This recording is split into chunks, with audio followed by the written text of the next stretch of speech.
Hey, Chef Ro here.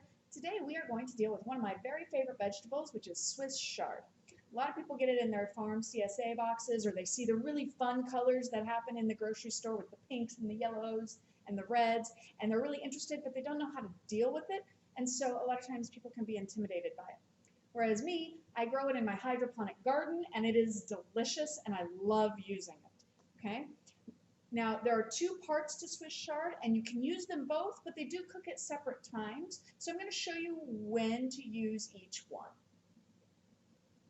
You can see here on my board, I have some red Swiss chard. That's the one that I happen to grow, and so that's the one we're going to use.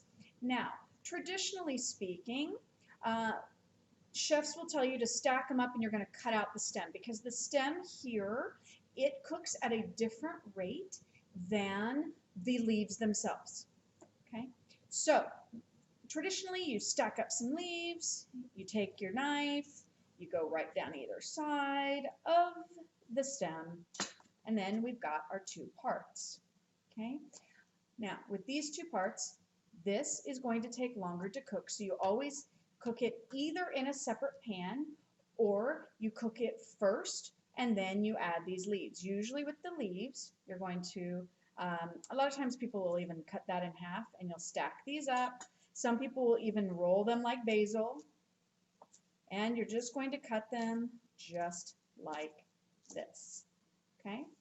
When it comes to the stems, same thing as like a celery, that part at the bottom here that looks kind of ugly, usually you just want to get rid of that tiny little waste. And then you're just going to cut it into however big of pieces you would like.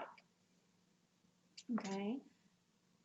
This is going to cook at about the same rate as a bell pepper or an onion, so that would go into your dish a bit earlier than the leaves. The leaves will cook very, very rapidly. They're not like a collard green that takes long braising times. They cook very quickly like spinach, so you don't want to leave this in the pan for very long. This is the part that cooks for an extended period of time. However, sitting there lining up the leaves and cutting the things, it takes a little bit of time, so I've got a sneaky trick for you. If you take your Swiss chard and you just grab it right here, and by the way, this also works for kale. All you have to do, sometimes you've got to pull that very bottom off because where it's connected, and then you simply pull. Okay?